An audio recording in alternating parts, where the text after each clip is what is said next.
Welcome to season 3 of the Knack for Business podcast.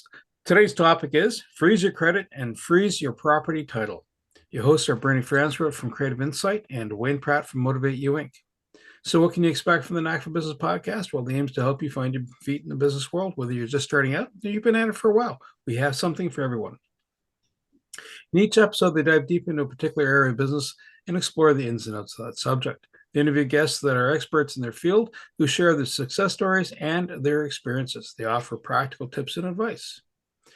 Question for the audience: what if someone could steal your property title without you even knowing? How do you stop that from happening? Hey, folks, meet Curt. He's the founder and president of Moat Title Security, a company dedicated to protecting homeowners from title identity theft through copyrighted legal documents and locally licensed agents. After earning his degree in business administration and marketing from the University of Northern Colorado in 1991, Curt spent 3 decades in the energy industry, specializing in land management and governmental affairs. In 2021, he retired from that sector to focus full-time on Moat, a venture rooted in his commitment to customer service, community impact, and real protection for homeowners, one title at a time. Curt, welcome, sir. And do you have a favorite quote or saying? Yeah, well, thank you for having me today. I really appreciate it, Bernie. I appreciate it, Wayne. I do have a saying that I've lived by for quite a long time. It's, I learned the value of hard work just simply by working hard. And I think that has worked for me very well throughout my career. And, beyond that, people ask me, who's your hero? And my hero is Jesus. And my faith drives my life. That's my introduction a little bit. I'm just pleased to be on your podcast today and talk a little bit about Moat and answer any questions you guys have. So what led you to come into the space of title insurance? I mean, energy sector, they're a little bit different. Like what brought you down? What made you pick this path? Yeah, that's a great question. All the way back in 2014, when I was working in Colorado in the oil and gas industry, my family lives in Colorado still. My mother was getting elderly, and she actually had an experience with someone attempting to fraudulently take the title to her home. So that was my first experience with that. It was quite a learning experience. We were able to stop that from getting any traction, but it did open my eyes to the risks, and it certainly showed me that the focus on these fraudsters is in my mind, it's clearly upon elderly homeowners that are more vulnerable. So that's how I got the idea all the way back then. It's kind of been brewing in the back of my mind for those years up until 2021 when I retired. I thought, I think I'm going to do something with this. So I embarked on building legal documents, copyrighted those, built out a website, and incorporated the company, acquired trademarks and word marks for the company, and we're pretty early on launching the company. We intend to be in all 50 states, and currently we're in 8 states and plugging along to get in the other 42. So that's kind of the background. So why is title or title insurance, why is this an unheard of or an unthought of fraud thing? It's a great question, Wayne. My take on that, I've had 6 different properties in my adult life. So I've gone to 6 closings where I've sold or purchased property, and probably another half dozen when I've refinanced. The average property owner is probably going to interface with title and closings, every 4 or 5 years, and again, probably 5 or 6, 7, 8 times during their life. So you don't really have a lot of opportunity to understand what exactly is happening there when you're purchasing or selling property. You generally just show up to a closing, you sign a bunch of papers, someone gets a check, someone else gets keys and a garage door opener, and you go your separate ways and you're done. You walk out of there with a ton of paper, and you don't really know what to do with it, so you put it in a desk drawer somewhere and never look at it again. What I think is becoming more and more prevalent in our current world of folks that are just misbehaving and being ornery is attacking property titles kind of becoming a thing. It happened to my mom all the way back in 2014, but I believe it's becoming more and more prevalent, and the art of that is something that is just, again, it's just becoming something that fraudsters are focusing on as a means of attacking consumers and trying to steal from them. I understand, and I could be wrong, and we might be editing this out, but my understanding, the American model versus the Canadian model, is the American model actually title insurers, where we actually get a hold of the lawyers and go back with dead trees to who owned what when. Yeah. And I've been told that in the American model, it's about insurance, not about the other. That's a great question. So, how it works here in the United States, if I'm selling my property and I get into a contract with the buyer, we're going to elect to have a title company here, a local title company, perform the tasks of preparing all the paperwork and conducting the closing. And that title company is going to go back in title all the way back to when the property came out from a patent, generally in the United States. I'm not sure how it works in Canada, but they're going to go all the way back to and review the title chain forward, looking for defects or unreleased tax liens or unreleased mortgages. They want to go to that closing and provide clear title from the buyer, or to the buyer from the seller. And then they also put insurance on top of that, an insurance policy that says, hey, look, we've reviewed the title. We're comfortable that we've scheduled any lingering easements for pipelines or utility corridors or whatever. But we're ensuring that we didn't miss a critical document that is in the public record, such as an unreleased tax lien or a claim from a contractor, a mechanic's lien. They do scour the title, and they're very good at that. And then they provide, again, an insurance policy that insures the buyer from the date of closing back. So if anything comes forward after they've bought the property that they missed, that's what the insurance is for. It does not provide, generally does not provide any relief for something that happens post-closing. There are some title companies that offer some insurance forward. That's kind of a new thing. It's not very common. So that's how it generally works here in the United States, and that's invariably that's what's going to happen when you go to a closing, whether you're a buyer or seller. The property has been considered in the public record. Title is confirmed to be clear to convey. And again, one person's going to walk out of there with a check, and the other party's going to walk out of there with keys and garage door openers, and you're going to go your separate ways.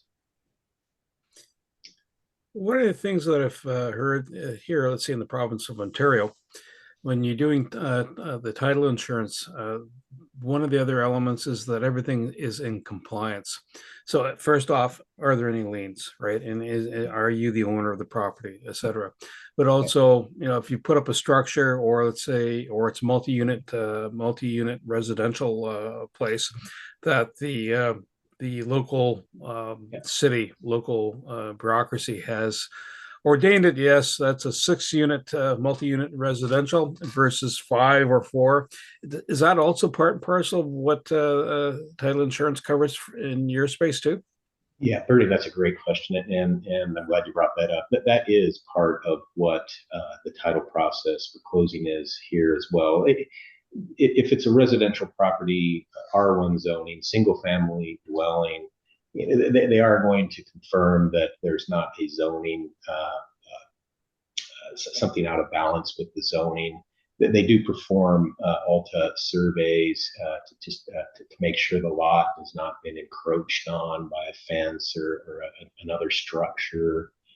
if they do find that there's, an outbuilding, that they'll confirm that there was a permit for that to be constructed. So I think they do a lot in the United States. Title companies do a lot to confirm that what you're buying is not going to have some bugaboos on it. Some things are out of compliance, some things that are out of code, some things that are encroaching on property lines. So to answer your question, yes, that is a function of what happens here as well as what you're describing in Canada. So no surprises like a Jimmy Hoffa buried in concrete underneath your basement. Yeah, hopefully not. Hopefully not.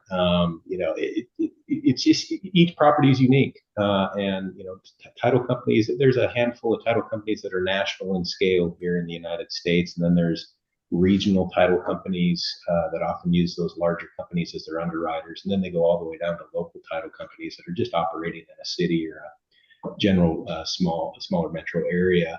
But whether you're a national title company, regional, or local, I think they're all very, very good at reviewing the property that's to be closed on, and again, making sure there's nothing awry in the public records as far as unresolved business, and certainly making sure that there's nothing awry relative to compliance and codes and things of that nature. So what differentiates Moat from traditional title insurance and monitoring? Great question. Moat is all about, first off, Moat is not insurance. And I'll get into what Moat is and does, during this podcast, but we're not ensuring that something, if something bad happens, you can file a claim and we'll process the claim. Title insurance, again, everyone's going to walk out of a closing. Well, one party is going to walk out of a closing. The new owner of the property is going to walk out of that closing with a title policy. And again, that title policy is very useful. There are times when things are missed. We missed that these minerals were leased, and you probably made a decision to purchase this property believing perhaps that you were getting the minerals to the property, and it turns out that you didn't. We missed that would be a claim that you would put against that title policy because it's something that happened before closing. So that's what title insurance is there for. But again, title insurance from a title company is generally not doing anything for future claims. So if you close on January 1st of 2025 and something happens later in 225 or 226 or 227 or somewhere out in the future, that title policy is not your cure for that. That title policy is looking behind the closing date, not in front of the closing date. So what Moat does to differentiate ourselves from that is we're looking at protecting property owners from fraud post-closing. So our flagship document for that, Bernie and Wayne, is what we call the Notice of Title Freeze. We've built that document to function very similarly to a credit freeze. If you're familiar with what a credit freeze does in the consumer markets, at least in the United States, a credit freeze will essentially say, hey, look, anyone that wants to take out a loan or apply for credit, you're going to have one of the agencies interact with the potential lender, the creditor, and they're going to want to research your credit history and assess you as a risk. If you've frozen your credit, that stops. They can't do it, and that loan application or that credit application will just grind to a halt, and it's just not going to get processed. So I'm a big believer in the credit freeze process. I've frozen my credit. My wife's frozen her credit. I encourage really anyone in my family, friend network to do just that. It's a pretty simple thing to do to protect yourself from future risk in your consumer credit model. So we've built our Notice of Title Freeze to do similar functions. So when you record a Notice of Title Freeze against the property that you own, or multiple properties that you own, you're essentially putting out in the public record, hey, look, I own this property. I'm concerned about title fraud. I'm concerned about fraudulent recording. So I'm just going to freeze my title. And I'm recording this document to do just that. And no recording shall be valid and legitimate unless I first record a release of that title freeze. And if anything's recorded without that release, my express recorded consent in the form of a release, it's fraud. And we believe that is pretty similar to what a credit freeze can do.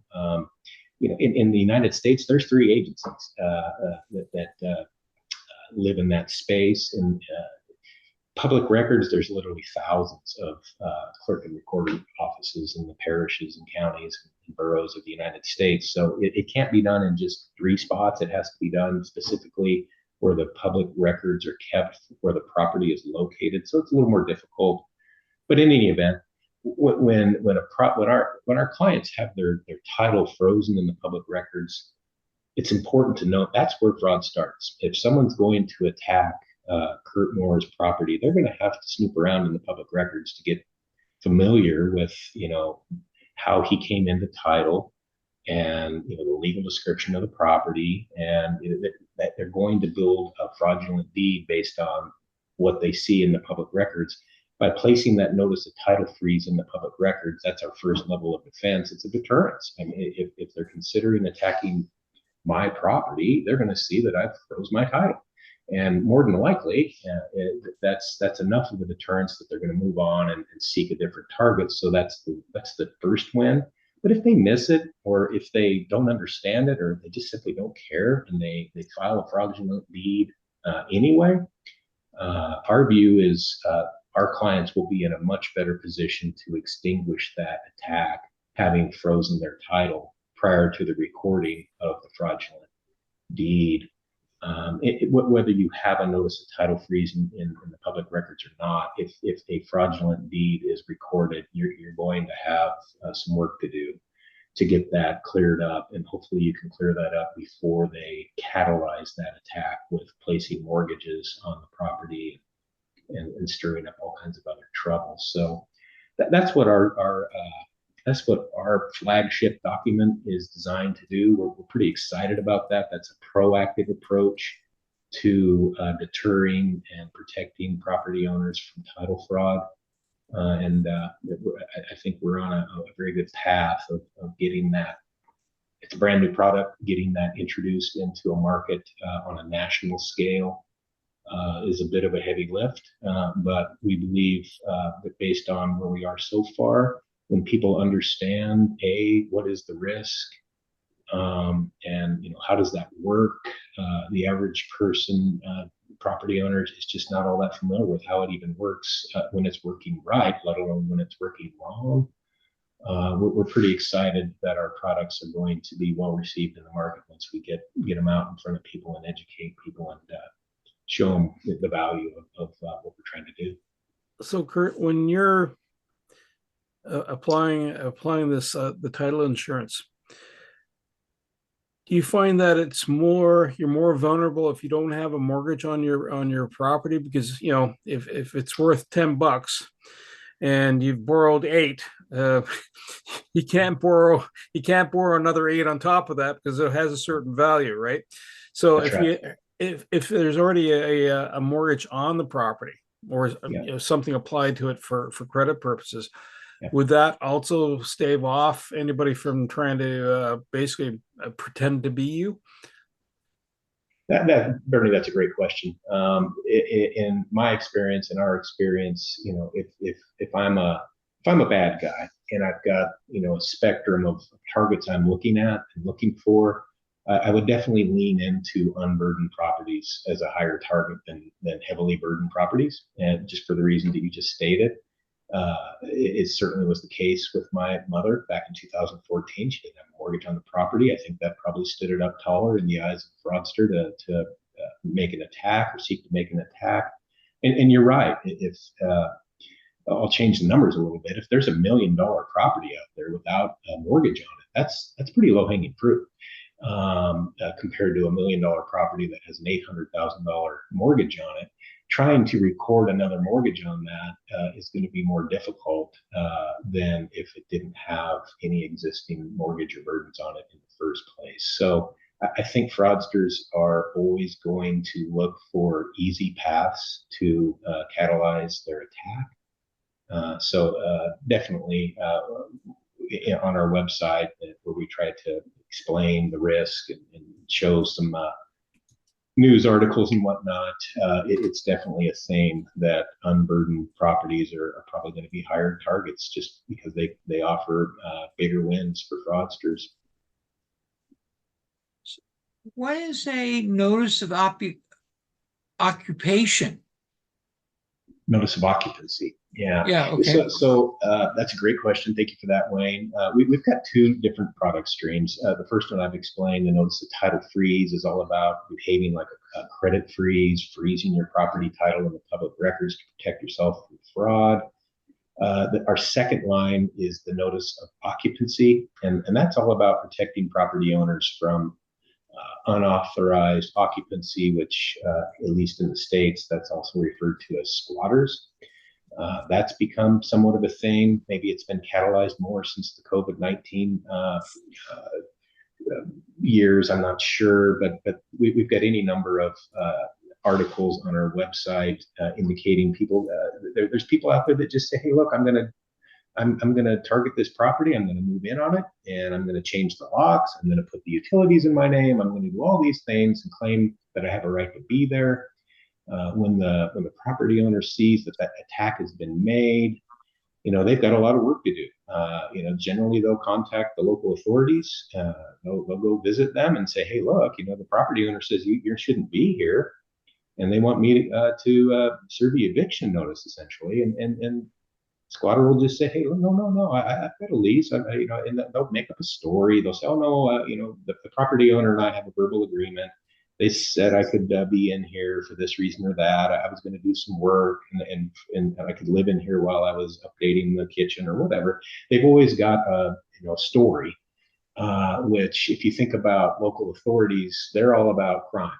And they're all about code. Has there been a crime committed here? And the squatter will spin that story off to make it not clear that there was a crime, and they'll steer it into a civil type thing. So then it becomes the property owner says you don't belong here. The fake tenant says I do, and someone's going to have to take that to court and have a judge sort out who's right and who's wrong. Meanwhile, if someone's in your property, they're not taking good care of it. They're probably destroying it. They're probably subletting it to other suspicious characters. It can take months, depending on where the property is located, and the court system's view of tenancy to restore the property owner's rightful possession of the property. In the meantime, it's probably receive tens of thousands of dollars of damage, and when you finally do get them out of there, they're not going to pay for the damage they've done, and you've been harmed. So our view on that is pretty similar to what we do with the notice of title freeze. We record a notice of occupancy, which essentially says, "Hey, look, I own this property, and I have no intent of anyone else occupying my property." And if I do have intent of someone other than myself occupying this property, I will record a notice of property lease, and that would be the only party that is a right to be in and occupying my property. Anybody else that is discovered in my property without being identified as part of a recorded notice of property lease is a squatter. And I reserve the right to evict them and seek damages from them because they did not have my permission to enter and occupy the property. So we're pretty excited about that document as well. We think it has a lot of applicability in a lot of the major metro markets where this is becoming more and more of a problem. If you think about, where my wife and I live, we sleep here every night. We're here most every, except for on vacation. We're always here. So that's not a property that's a high target for a squatter. But we also own some rental property. Those are high property risks for squatters. And if you think about people that in the United States, I might live in New Jersey during the summer, and I might live in Florida during the winter. And at any given time, 4, 5, 6 months of the year, one of those properties is unoccupied.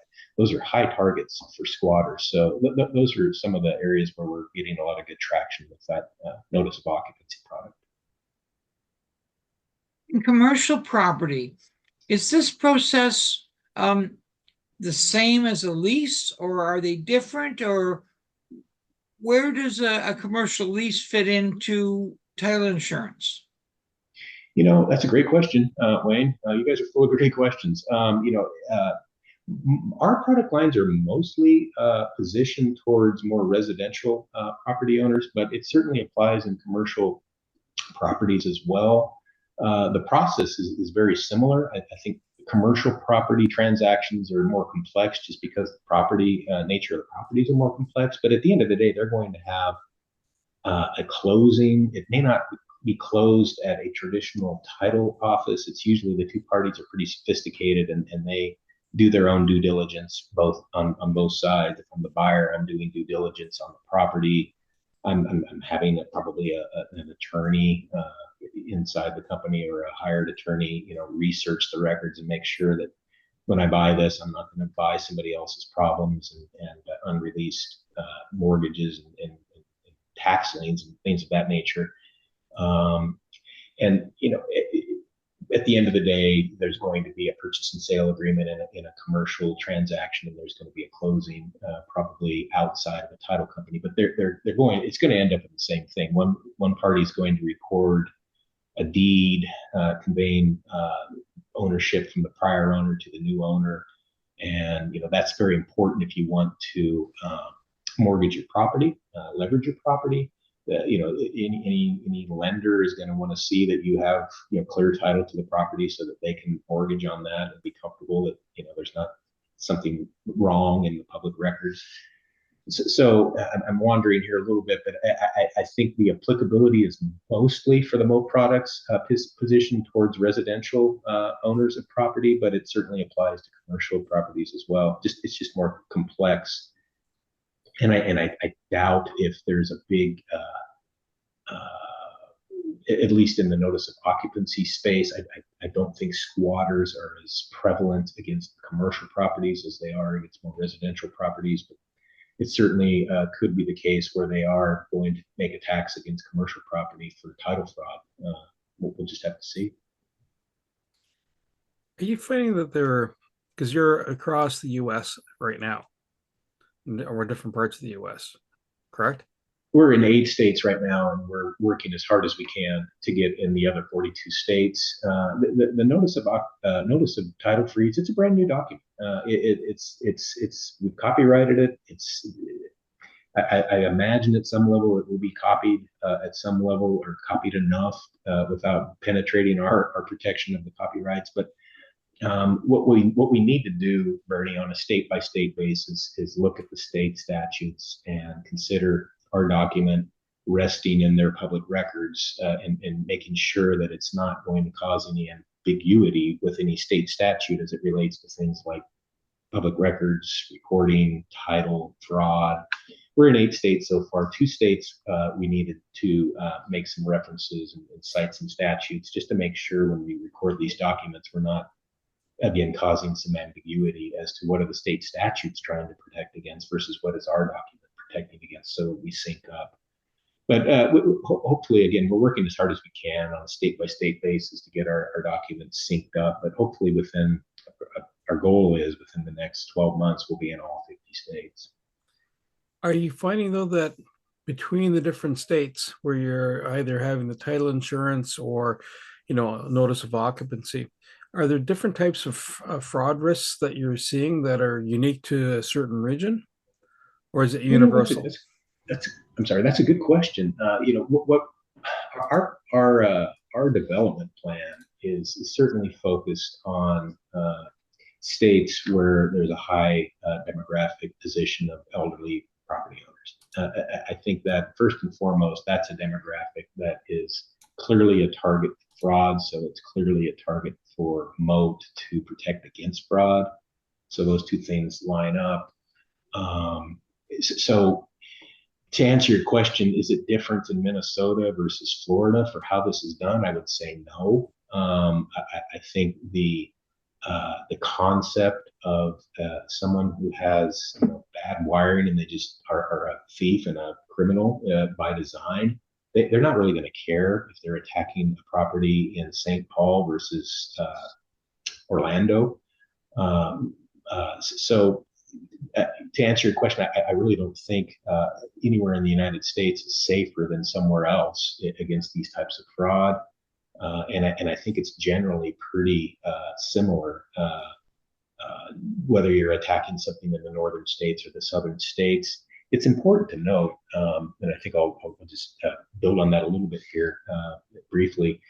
When I record a fraudulent deed, say John Doe owns a piece of property, and say Curt Moore's bad guy, and I'm targeting John Doe's property. First off, I'm not going to record the deed from John Doe to Curt Moore. I'm going to have stolen somebody else's identity too.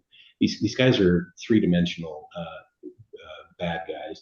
So I've already got somebody else's identity. I've stolen someone's identity that is a good credit, an upstanding citizen. It's not a bad guy, and I'm going to take that fraudulent deed from the legitimate owner, John Doe, and place it into the stolen identity. And just by doing that, I haven't made any money. That's just the bridge to making money. The way I make money is I'm going to quickly try to either put a mortgage or multiple mortgages against the property in the name of the party that I've stolen their identity, and take out capital as quick as I can before it gets shut down, before someone sniffs it out and sees there's something wrong and stops it. The other thing they can do, and it kind of aligns with what you're saying, is differences. They can say, hey, look, I recorded this document from the legitimate owner, John Doe, to this stolen identity party, and I'm going to list the property for sale. And I'm going to say, hey, look, I bought this property. I really wanted to move in. I just got transferred overseas. I got story about I need to sell this. So I'm just going to put it up for auction. I want the highest and best bids by Friday at noon. And, all kinds of things that would make it feel legitimate, like, the buyer, the accepted contract, that buyer can choose the title company. They can have a right to inspect. They can if they can point out deficiencies in the property that are greater than $500, that can be deducted from the purchase price. So it makes it sound really legitimate to the potential purchasing parties that are looking at the property. But the hook is they'll say, I don't want to get into contract and then have the buyer perhaps not perform or walk away. I want some commitment that you really want to buy the property. So I'm asking for a 5% earnest money. These poor folks that are looking at these properties, and they've been hunting for a property in this neighborhood, and here one pops up, and they're all excited, and they want to get their best bid. And if the property's $1 million, 5% of $1 million is $50,000. So maybe 5 or 10 people write a check for $50,000 to this fraudulently harmed property, and that's where they get their money, and they're gone. And in that circumstance, think of all the parties that have been harmed. The legitimate property owner's got a huge mess to clean up. The stolen identity guy that was used as the middleman, it's got a huge problem. He's probably got 5 or 10 people suing it. And then you've got all the people that wrote checks. They're trying to find a way to get their money back, and they're probably not going to be able to get it done. So in that circumstance, probably a dozen or more people have been harmed, and there's only one bad guy out there pretending to be someone and doing all these terrible things, and they were able to take a bunch of other people's money. So it's a vicious game. We've worked very hard to design our products to just stop it before it starts, and then if it starts to get traction, we want to give the property owners the best, strongest recourse by taking our documents to the local authorities and the courts if necessary to stop it. So kind of went off on a tangent there, but I want to build out a little bit of how the whole process works from A to Z. Tell me, Curt, when you have a title insurance company, does that work instead of a lawyer? Does lawyers come alongside? Where do they line up? Again, that's a great question. And again, title insurance companies are all about ensuring that the title at closing was clear, and anything that wasn't clear was scheduled on an exhibit that says, this property is conveying, but it's bringing along these easements along the back of the lot, and there's a 10-foot strip back there that you can't plant trees on and you can't do anything on because there's electrical and gas lines back there. They will schedule the things that are encumbering the property, but they, at the end of the day, they're going to say you are receiving clear title inside of the boundaries of the survey, and there's nothing out of compliance, there's nothing out of code, there's no lingering liens and mortgages. You're getting clear title subject to the scheduled encumbrances. But again, Wayne, their insurance stops at closing, and it's only insuring behind the closing date. So if anything that happens after the closing date, that insurance policy is not providing any protection to the new property owner. Does that make sense? To launch this whole process, and you've talked about, you're in 8 states now, and then every state that you're looking to get into, Yeah. you have to understand the legislation that governs that location. Yep.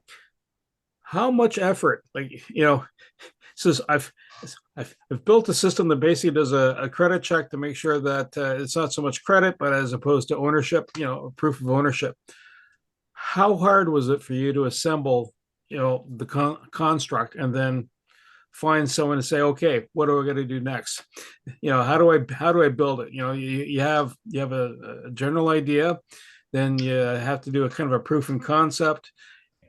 And once you have the proof of concept and legislation goes, yes, check mark. Now, so the lenders or whoever applies for this, how do they know it's solid? I mean, I believe you that it's solid, but how do they know it's solid? Because if you're coming up to them, they've never heard about this before. Yeah. How does that all kind of connect? Because that part of the story is also really cool too. So there's a lot going on in that question. Sorry, man. So let me try to answer that piece by piece. You're right that there's an idea. I think any entrepreneur, any business that is an idea and moves forward into some level of development, it all starts with, I've got an idea. Whether it's Google or Facebook or any of the big obvious ideas that have really blossomed into big mega structures, it all started with someone saying, is there a reason why people would need a search engine? Or is there a reason why people would want to have a website where they could build a friend network and share their experiences and photos and do some things? Is there any reason to make any money doing that? Would people advertise with us because of our network of people that are on something like that? So I think everything always starts with an idea. And Moat certainly started with an idea. It was certainly catalyzed by my personal experience with my mother. And my background, you said it earlier, it's not a direct match, but I spent 30 years engaging in contracts and recorded documents and transactions and closings, and very, very familiar with how public records work and how property is conveyed from one party to another. So my idea, it blossomed from what if to how when I built the documents and did that with a legal team, and that probably took months. There's a lot of back and forth to make something that's never been made before and get it to a place where it says what it needs to say, it doesn't say what it doesn't need to say, and it's going to accomplish what it needs to accomplish. And then you run it through the Copyright Office. That takes a year. If you apply for something today, you can expect later this year, around the fourth quarter, is when you'd actually get your copyright completed. You can claim copyright as soon as you have it and apply for it, but you're going to be a lot stronger, in my opinion, when you actually have the copyright approved and in the register of the office. And then, next steps, you're going to have to build a business. We're a Delaware corporation. We build a website. We've got a CRM attached to the website to process the customer relations management pieces. To answer your question, Barry, there's just a ton of moving parts. And from the entrepreneurial side of this discussion, I would certainly want people that are considering doing things like this to go into that with your eyes wide open, because it's on one hand, it's kind of easy to say, oh, I got this great idea. I'm sure it'll just go crazy as soon as I get it out there. It just takes a ton of time and effort and capital to move it from notch to notch to notch to where we are now. I would still say we're a pretty early stage startup in our development plan. We've achieved 8 states. We are operational in 8 states.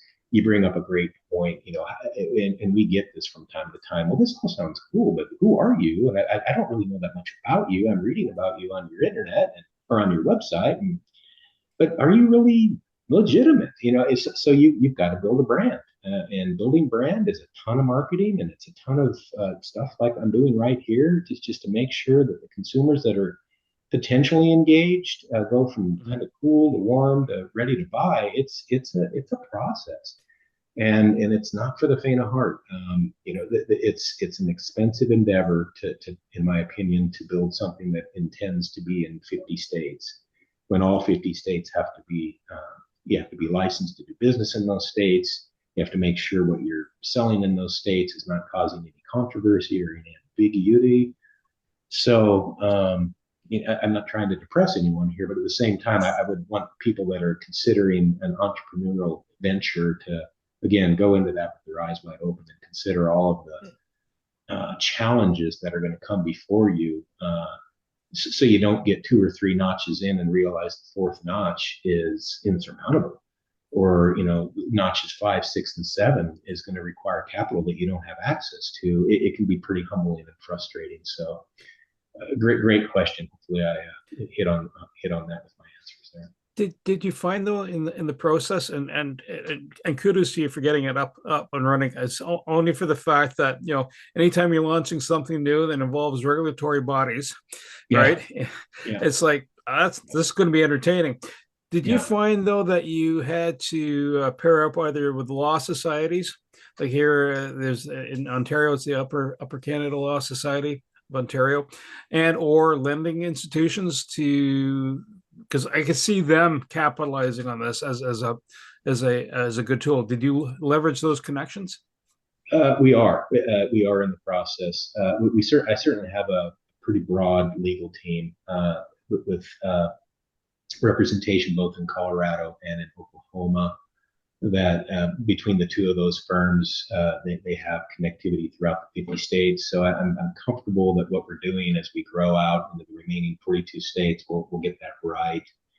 But you're touching on something here that's important to note. That we certainly have a business to consumer model, and that's all about marketing, direct marketing to consumers, our website, in any way we can interact with potential customers that are concerned about squatters or title fraud. Our view is different than what I would say our primary competitors do. We're not big. I'm not personally a big fan of 1-800 numbers and chat robots and having our consumer interface go through that. So our view is to place agents in local areas, so Orlando and Tampa Bay and Denver, and let those agents be a local representative. Anyone that contacts Moat and becomes a client of Moat, they're going to have one person to talk to. They're going to have their phone number and they're going to have their email. And they're not going to have to go back later on if they want to change something or add something and go through a 1-800 number or be directed to a chat robot to try to change their status. So we have a different customer service model. And I think that's going to appeal. It certainly would appeal to my elderly mother. That would not have done well with chat robots and 1-800 numbers. She would just want to talk to somebody and talk to the same person anytime she wants to talk about these things. But that's the consumer model. To get back to your question, we do have a business-to-business model, and that's all about integrating with title companies and property management companies and real estate professionals. And these are people that are right on the front line of people that are buying and selling property. And I think the big win for Moat someday down the line will be, it just became common when you purchase property to freeze the title. because you're probably not going to do anything immediately after that, probably for years, maybe until the next time you sell the property. So just when you bought that property, just freeze it, and then that way you've got that protection. That title company that did the closing, that was one of the documents that was signed right there at the table when you acquired the property, you froze your title. That got recorded the same time that your deed got recorded. Day one, you've got forward-looking protection against fraud.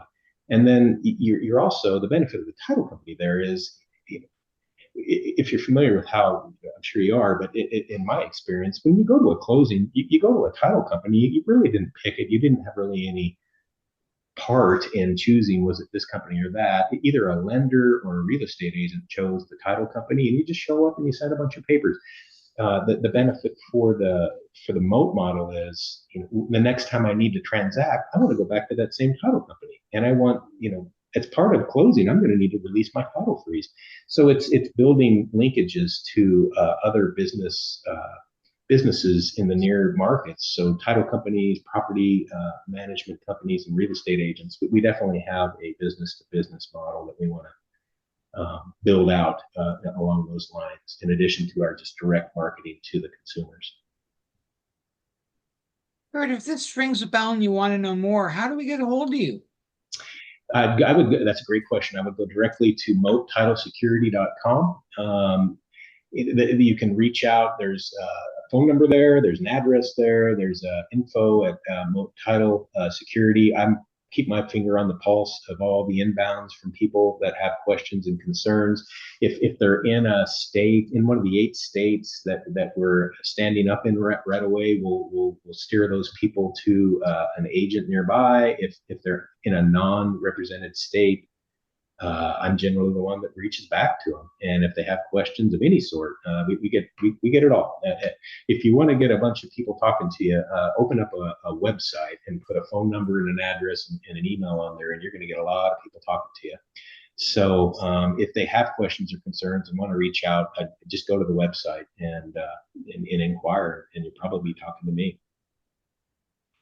I want to say thank you to Curt Moore, my co-host Wayne Pratt, and you, the Knack for Business listeners. If you want to know more about title insurance, if you're in the U.S., reach out to Curt. And if you're in one of the states that's not covered yet, reach out to Curt and find out when that coverage is coming into play. I'd also like to acknowledge the support from the following individuals: Carl Richards from Podcast Solutions Made Simple, a renowned podcast expert; Brent Crouch, who's the Property Wizard podcaster, where I'm a co-host; Jovan Stryker from Mad Hive, a co-working space that's more than just a space; Melanie Weber, my invaluable business partner; and Wayne Pratt from Motivate You Inc., who serves both as a coach and a co-host to these podcasts. To reach us, info@creativeinsight.com is the email address. Website is creativeinsight.com. Wayne, how can folks reach you, sir? Best way is my website, motivateyou.ca, MOTIVE, the numeral 8, the letter U.ca. Wayne at motivateyou.ca.